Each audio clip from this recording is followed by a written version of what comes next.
News कुछ और है, चला कुछ और है। नमस्कार, मैं चंदन कुमार और आप देख रहे हैं वाईसी रिपोर्ट। और इस वाईसी रिपोर्ट में जैसा थंबनेल से क्लियर है, आज की बड़ी खबर है जिसको लेकर कि दिन भर जो सोशल मीडिया से लेकर खबर चलती रही कि लालू जी, तेजस्वी जी सब दिल्ली गए और वहां पर राहुल गांधी और तेजस्वी जी जो है सब कुछ फाइनल कर लेंगे। तो जो थंबनेल है उस पर तो हम बात करेंगे ही करेंगे। लेकिन देखिए, हम भूल ही गए, हमारे साथ सर है, सिद्धार्थ सर है। परिचय तो क्या देना, आप सब आप जानते ही हैं सर को। सिद्धार्थ सर, स्वागत है। Thank you, thank you. तो सर, आज थंबनेल तो हमने जो दिया कि राहुल गांधी ने तेजस्वी जी को साफ साफ कह दिया, जिस चीज को लेकर मतलब महागठबंधन पर जो है विपक्ष भी कभी कभी निशाना साध देता था कि पहले ये लोग अपने सीएम के नाम पर तो तय कर लें।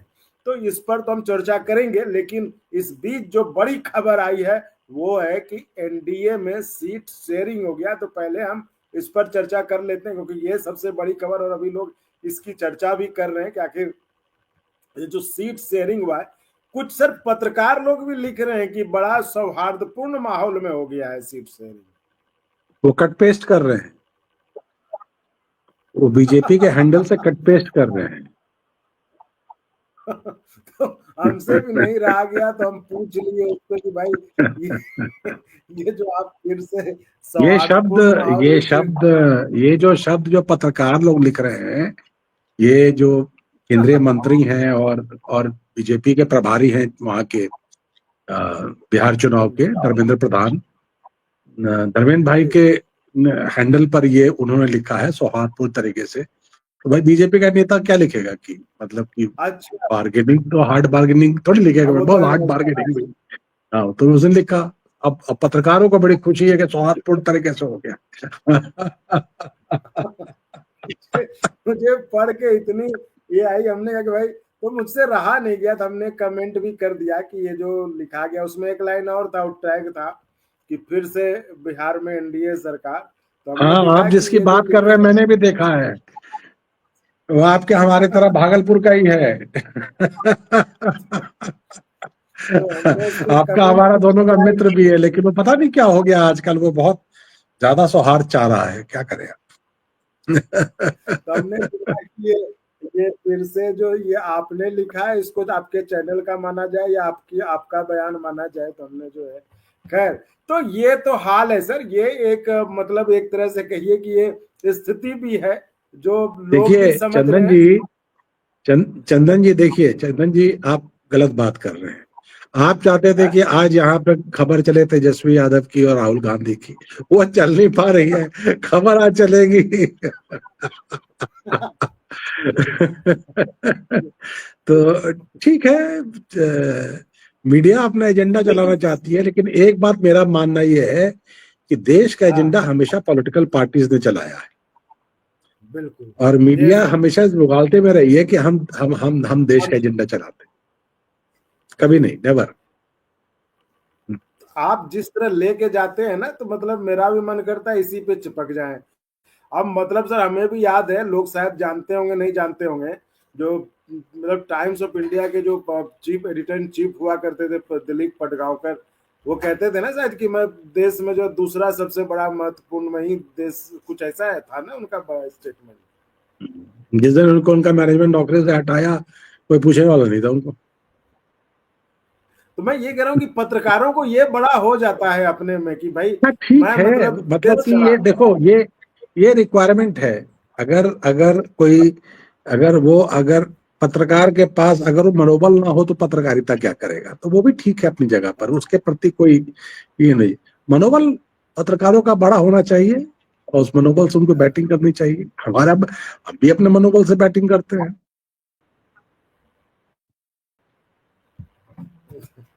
तो आज के टिकट पे कुछ बात कर लें। सीट शेयरिंग पे सर क्या लग रहा है, सौहार्द?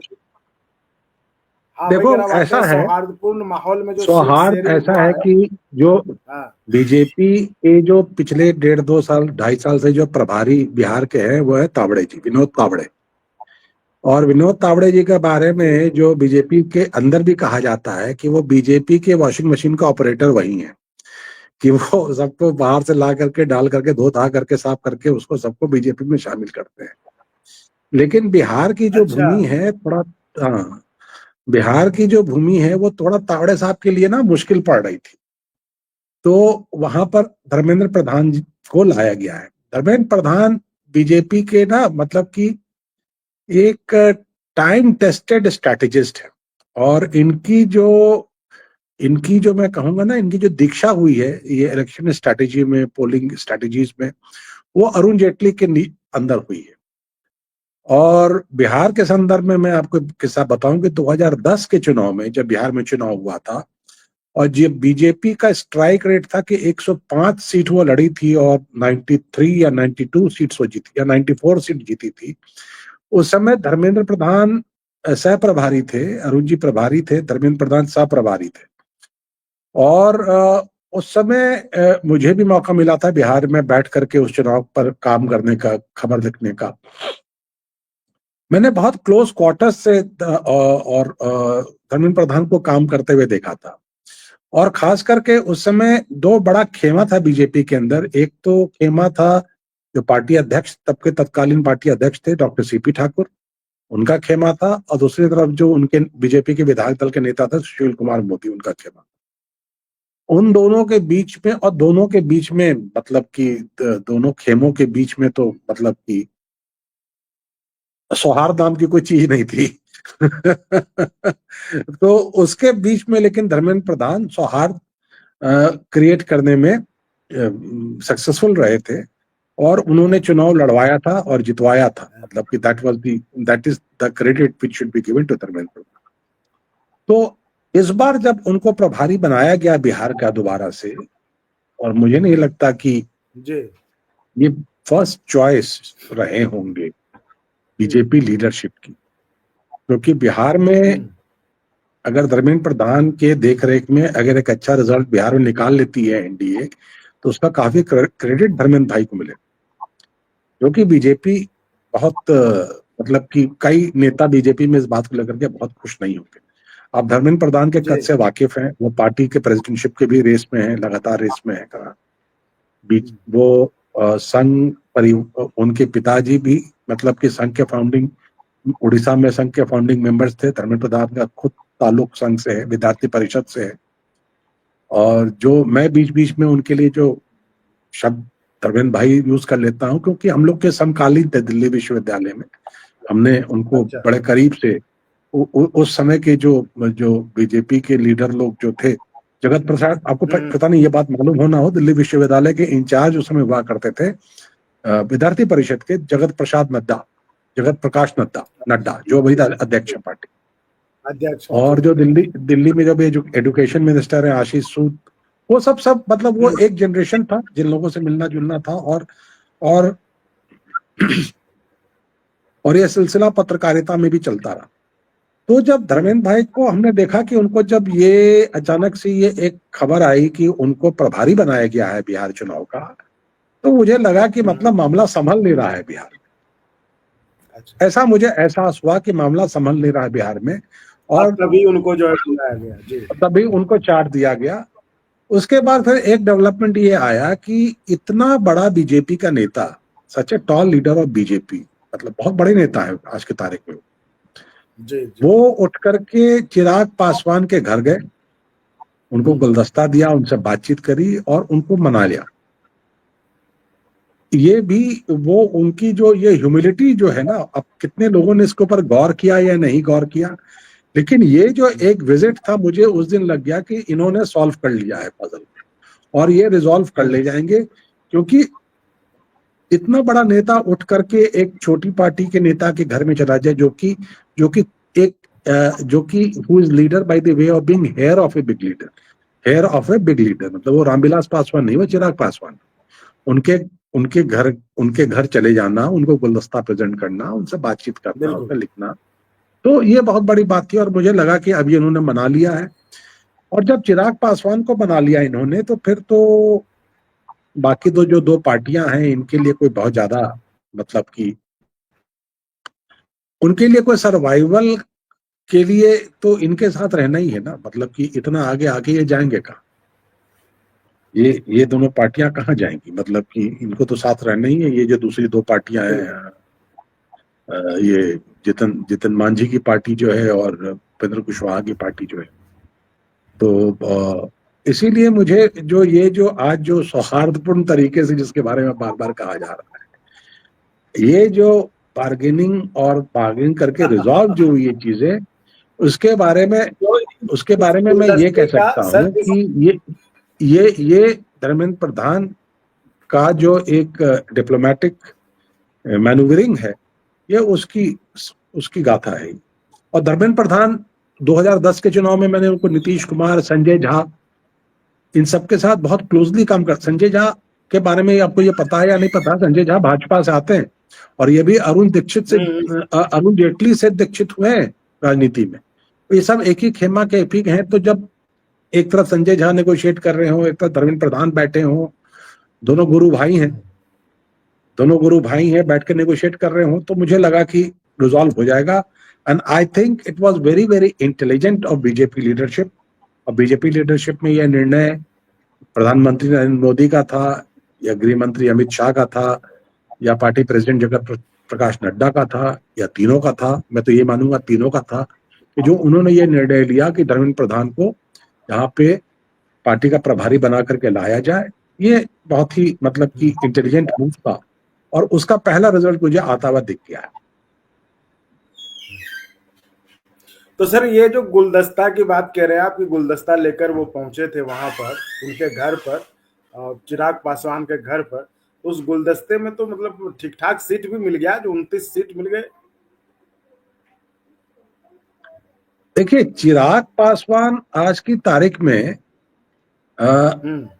चिराग पासवान को इन्होंने एक जो उनके फैमिली के अंदर जो एक स्ट्राइक था, जिस कम्युनिटी को वो रिप्रेजेंट करते हैं, दुसाध कम्युनिटी को उनकी पार्टी जो है सो, उनके पिता की पार्टी जो है सो वो रिप्रेजेंट करती है। उनके पिता के देहांत के बाद उसके अंदर एक झगड़ा था, और कहीं ना कहीं जो पार्टी काडर या पार्टी के जो लोग थे, जो परिवार के लोग थे, वो इनका विरोध करते थे, कहीं ना कहीं इनका विरोध भी करते थे कि इनकी एंट्री।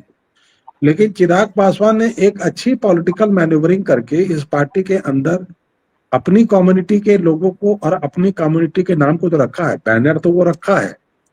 जैसे आप किसी रेस्टोरेंट में चले जाए ना, कि नाम साउथ इंडियन होगा लेकिन वहां खाना चाइनीज और नॉर्थ इंडियन भी मिलेगा। तो चिराग पासवान की पार्टी आज कोई बहुत दलित दुसाध पार्टी नहीं है। मतलब उस पार्टी के अंदर अपर कास्ट के भी लोग हैं, ओबीसी लोग भी हैं, माइनॉरिटी लोग भी हैं। तो चिराग पासवान की पार्टी आज एक अच्छा, मैं क्या कहूँ, एक मॉल है जिसके अंदर कई तरह के साधन बिक रहे हैं, केवल एक एक्सक्लूसिव किसी एक चीज की दुकान नहीं। तो उसको ध्यान में रखते हुए उसने अपना एक पॉलिटिकल नेटवर्क तो बना ही लिया है, और इस पॉलिटिकल नेटवर्क में वो सक्सेसफुल भी है। मतलब वो उसने और नेगोशिएट भी अच्छा कर लिया। और दूसरी बात ये है कि लेकिन फिर भी एक बात समझने वाली बात है कि जिस कम्युनिटी, रामविलास पासवान और नीतीश कुमार कभी साथ नहीं चल पाए, इसके कारण जो था, उसके पीछे कारण था उनका सोशल बैकग्राउंड, जो बहुत फेमस एक बेलछी कांड है, जो बेलछी कांड हुआ था, जो कि इंदिरा गांधी, दलितों को मारा गया था, इंदिरा गांधी हाथी पर बैठ के गई थी। वहां जो दलितों पे जो विक्टिम्स थे, वो दुसाध कम्युनिटी के थे, पासवान कम्युनिटी के थे, और जो परपिट्रेटर ऑफ क्राइम थे वो कुर्मी कम्युनिटी के थे, जो कि नीतीश कुमार कम्युनिटी के थे। और उन लोगों ने जो है सो तो ये because of their community backgrounds, it was not very easy ever for Ramvilas Paswan and Nitish Kumar to work together.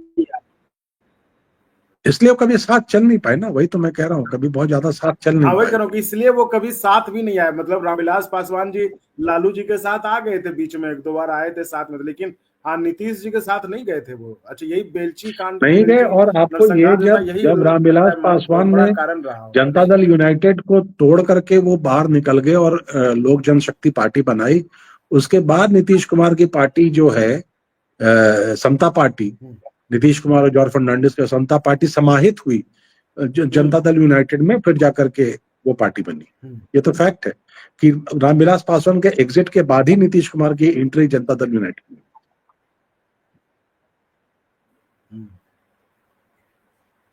नहीं, बात तो सही है।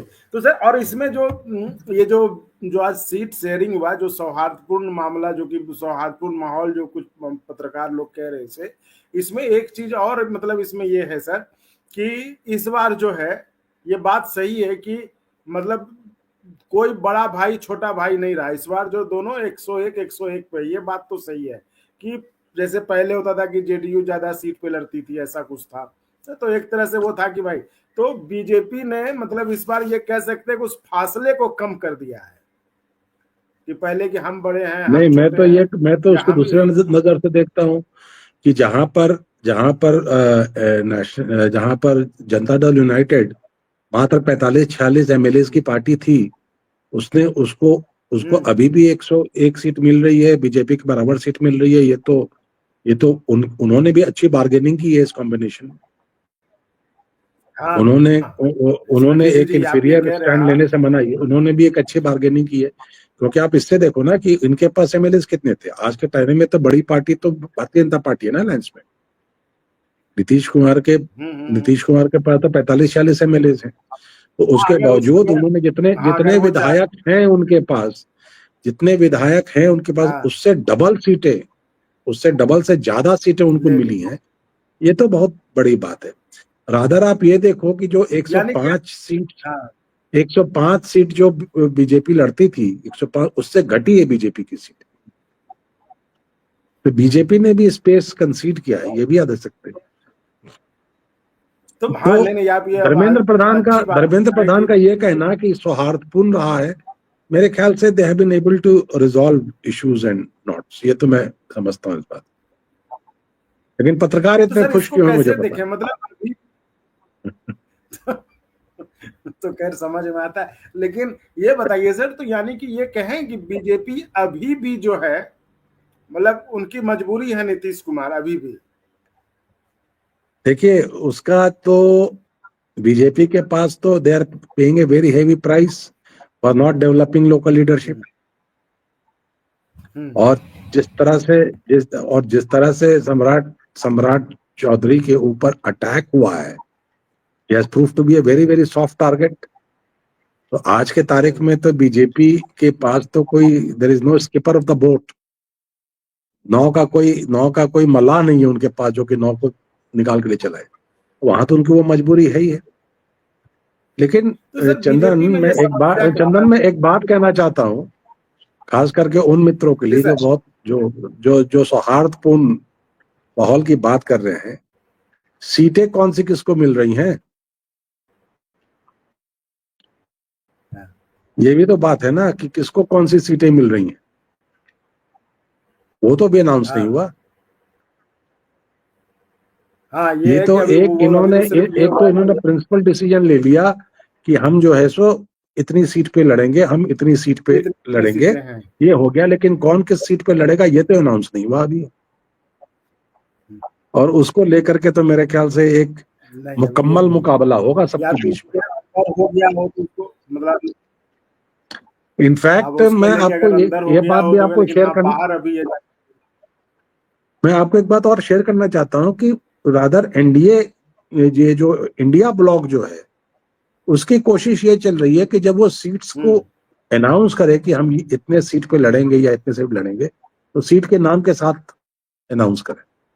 ये इंडिया ब्लॉक के अंदर ये कवायद चल रही है, इसलिए उसमें टाइम भी लग रहा है। अच्छा, तो मेरी जानकारी हो सकता है जानकारी गलत भी हो। अच्छा, मतलब इंडिया ब्लॉक में ये तैयारी चल रही है, या मतलब फिर आप बड़ी जानकारी दें कि इंडिया ब्लॉक के अंदर ये जानकारी कि जब वो ऐलान करेंगे कि हम इतने सीटों पर ये पार्टी, इतने सीट पे ये पार्टी, इतनी, तो वो सीटों के नाम के साथ मतलब वो ऐलान करेंगे। हाँ, ये कवायद वहां पे चल रही है। ये कवायद वहां पे चल रही है, जो मुझे मेरे सूत्रों ने जानकारी दी, वो ये कवायद वहां पे चल रही है। सूत्र को तो मूत्र कहते हैं तेजस्वी यादव जी सर। नहीं, तेजस्वी यादव जो कहते हो अलग बात है, लेकिन मेरे सूत्र मेरे अच्छे मित्र रहे हैं, और उन्होंने मुझे देखिए चंदन जी, जो एक टीवी का पत्रकार अलग चीज होता है, लेकिन अखबार का पत्रकार जो होता है ना, आपने दोनों जगह पत्रकारिता किया, अखबार में भी किया है, टेलीविजन में भी किया है। अखबार के पत्रकारिता में सूत्र का बहुत जबरदस्त रोल होता है चंदन जी। इस बात को आप मानते होंगे कि सूत्र आपको वो क्लूज देता है जिसपे आप काम करके एक मुकम्मल स्टोरी तैयार करते हैं। नहीं, आपने वो बिल्कुल थोड़ा उसको चेंज भी कर दिया, उन्होंने मूत्र का, आपने मित्र कहा, बस ऊ और ई का अंतर हो गया और बढ़िया हो गया। देखिए तेजस्वी जी कुछ भी कर सकते हैं, वो तेजस्वी हैं, वो तेजस्वी हैं, वो कुछ भी कर सकते हैं। तो इनमें देरी क्यों लग रही है महागठबंधन? इन्होंने तो चलिए सीट शेयरिंग करके ऐलान कर दिया, सब कुछ ठीक है, मतलब उन्होंने कर लिया अपना, तो महागठबंधन में क्यों देरी हो रही है? नहीं, मैंने आपको बताया ना एक बात, मैंने आपको एक बात बताई ना कि वो जो उसी पे कवायद चल रही है कि जो है सो कौन सी सीट किसको। हो सकता था, ऐसा तो था नहीं ना कि अभी करें, ये तो पहले भी मतलब समय तो लग ही गया ना, आखिर पीछे तो हो ही गए ना, क्यों पीछे हो गए? क्या तो इनमें क्या लग रहा है? ये तो पहले से भी कर सकते थे कि भाई सीट वाइज ही करना, अगर ऐलान हमें कि ये सीट हमारा है, ये सीट हमारी है, तो उसमें कुछ तो मतलब ये तो पहले भी कर सकते थे। ये तो जो ना, मतलब आप तो ऐसी बात कर रहे हैं कि जैसे राजनीति से बिल्कुल अनभिज्ञ है। एक एक सीट पर कितने लोग दावेदार होंगे, कितने प्रेशर होंगे, कितनी पार्टियां होंगी, कितने संगठन होंगे, कौन अपनी पार्टी छोड़ रहा है, एक नया पार्टी आया है जिसके अंदर वीआईपी, उसको सीट देनी है, प्लस बहुत तगड़ी पार्टियां, पुरानी पार्टियां वहां पर हैं, जो कि कांग्रेस के पास भी 19-20 विधायक थे, सीपीआईएमएल के पास अच्छे विधायक हैं, और ये अब ये नई पार्टी भी आई है, तो ये सब मिलकर के इतना आसान तो नहीं होता ना, मतलब कि खास करके complex caste based political situation. कल आप जिन पर ये कह रहे थे कि मतलब प्रशांत किशोर जी क्यों आए गुस्सा हो जाते हैं और लगता है लोटा पानी लेके ही चलते हैं, तो एक ये भी चर्चा किया जा रहा है कि दोनों महागठबंधन हो या एनडीए है, दोनों इस बात को लेकर भी मतलब बड़े क्या कहते हैं, कॉशियस हैं कि ऐसा ना हो कि हम जिसको टिकट ना दें वो नाराज होकर वहां चला जाए और वहां से टिकट ले ले। देखिए ये तो स्थिति, इसीलिए तो ठोक बजा करके टिकट दिया जाएगा ना, इसलिए तो ठोक बजा के टिकट दिया जाएगा। लेकिन उनके यहाँ भी तो बहुत नाराजगी है, बहुत उनके यहाँ भी बहुत नाराजगी है, टिकट मिलने के बाद जिन सीटों पर टिकट मिला है, जिसको नहीं मिला है, बहुत नाराजगी है लोगों। तो चलते चलते सर आपको क्या लगता है कहाँ नाराजगी कम रहेगी? नहीं, जिस पार्टी में ज्यादा नाराजगी होगी वो पार्टी ज्यादा मजबूत होगी। अच्छा, जिस पार्टी में ज्यादा डिमांड होगा भीड़ ना। का तो सर बिहार में, हाँ हाँ हाँ, नहीं, टिकट बात ये है कि भाई, मतलब कि अब हमारे यहाँ जैसे कि दिल्ली में एक सज्जन थे, वो जिस चीज की भी चुनाव होता था उसमें टिकट के दावेदार होते थे। तो अब वैसे लोग तो भाई वो हमेशा अपने आप को अच्छे नेता मानते हैं, परिपक्व नेता, लड़ना चाहते हैं, और पार्टी को ऐसे लोगों की जरूरत भी होती है। सर आप कहे कि टिकट मांगते थे, अपने भागलपुर से भी तो वो थे जो हर चुनाव में लड़ जाते थे, चुनाव राष्ट्रपति का नहीं, या वो किसका तो एक अलग चुनाव चीज है, लड़ नहीं जाते वो थे? तो एक अलग चीज, लेकिन एक पार्टी के अंदर रह करके, पार्टी के कार्यकर्ता हो करके, और पार्टी के अंदर रह करके भी पार्टी की टिकट मांगना, और फिर टिकट ना मिलने पर पार्टी के लिए फिर भी काम करना, ये एक अलग बात है। वो तो एक जो सज्जन जो थे, वो क्या ये तो नाम था बिल्कुल, उनके, हाँ, बनारसी दास वो तो, क्या था? हाँ, उनका नाम झुनझुनवाला, कुछ नाम था ना उनका। अच्छा, आदर्श एक आध जलपान नाम करा के हमें भी नीचे में थोड़ा उनकी बहुत, दुकान होती थी, वहीं बैठते थे वो, आनंद सर होटल के नीचे। आपने रात में बताया, आप अभी जो है आदर्श जलपान का नाम याद करा दिया, बताइए अभी जो है खाने के बाद जो है वहाँ की मिठाई वो, तो सर आज तो वो हो नहीं पाया चर्चा, राहुल ने क्या बोल तेजस्वी को स्पष्ट कर दिया है तो खैर कोई नहीं, इसको अगले इस पे चर्चा लेकिन हमारी चर्चा भी आप मानेंगे ना बड़े सौहार्दपूर्ण वातावरण में हुई आज। ये तो मानेंगे ना, हमारी चर्चा भी बहुत सौहार्दपूर्ण वातावरण में हुई आज। हमने सौहार्दपूर्ण माहौल में बटे हुए टिकट पर चर्चा बड़े सौहार्दपूर्ण माहौल में कर लिया। और ये तो सर हम हमेशा से करते रहे कि हम नहीं चाहते कि हमारे व्यूअर्स के दिमाग और आप एक कैच लाइन दे दीजिए, वो आराम। और आप एक कैच लाइन दे दीजिए चंदन। बिहार, क्या सर? बिहार में बहार है, यहाँ के सारे पत्रकार बहुत होनहार हैं। हम तो पत्रकार नहीं, हम तो कहते चैनल के आदमी हैं बस, ठीक है, और कैसे। हम तो पत्रकार कहते नहीं भाई, आज चैनल का नाम लेके कहिए ये चैनल के आदमी है, चैनल वाले बस। क्योंकि पत्रकार सर बहुत पवित्र चीज है, वो पेशा बहुत पवित्र है सर। उसको ऐसे कोई कह देगा हम पत्रकार हैं तो वो नहीं हो, मतलब खासकर हम लोगों से तो नहीं होगा। चलिए, सबकी अपनी अपनी मजबूरियां हैं, इस पे कभी और डिस्कशन करेंगे। आज धर्मेंद्र प्रधान को हम लोग बधाई देते हैं, कम से कम उन्होंने सीट के नंबर्स पे तो रिजोल्यूशन कर ही दिया। अब आगे बाकी सीट बांटने में कितना वो सौहार्द बना के रखेंगे, ये देखने वाली बात है। हाँ भाई, उन्होंने सौहार्दपूर्ण माहौल में जो है टिकट बांट दिया, मतलब सीट का ऐलान कर दिया। सौहार्दपूर्ण मामला जो है उनका पूरे बिहार में छा गया, क्योंकि सारे पत्रकार उसी को शेयर कर रहे हैं, कॉपी कर रहे हैं। तो इस तरह से जो है मामला तो ठीक है। तो आज के लिए हमको लगता है क्यों, अब तो आप समय तो ज्यादा दे नहीं पाएंगे, है ना सर? आप तो समय के एकदम पाबंद हैं। 9:30 बज गया, 9:30 वही मैं कह रहा हूँ, आप तो समय के पाबंद हैं। तो साथियों चलिए, आज के लिए इतना ही। आप इस चर्चा के लिए 9 बजे जरूर जुड़े आप।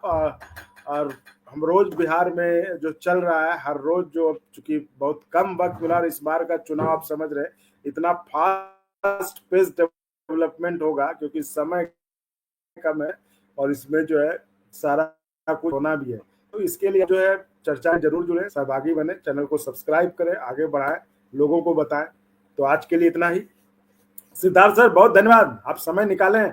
हम समझ रहे हैं कि आप कितनी मुश्किल से ये रात में समय निकालते हैं, बट फिर भी आपने निकाला, इसके लिए बहुत धन्यवाद। हम तमाम व्यूअर्स की तरफ से भी आपको धन्यवाद देते हैं। इसलिए धन्यवाद देते हैं सर कि देखिए, चर्चा करना तो हर कोई चर्चा कर ही ले रहा है, इतना यूट्यूब चैनल है, चर्चा हो ही रहा है। लेकिन जो इनसाइट यहाँ से मिल रहा है, जो बातें हम आपको वो बताते हैं, जो कहीं आपको मतलब एक पर्सपेक्टिव में, जो कि पहले क्या था, अब क्या है, कैसे बदलाव हो रहा है, वो चीजें आपको कहीं जो है नहीं मिलेगी। मतलब ज्ञान की जो आप जानकारी कहते हैं वो और कहीं नहीं मिलेगी। इसलिए इस चैनल से जुड़िए और लोगों को जोड़ते रहिए। तो चलिए, इसी के साथ कल फिर मिलेंगे। बहुत बहुत धन्यवाद, शुभ रात्रि।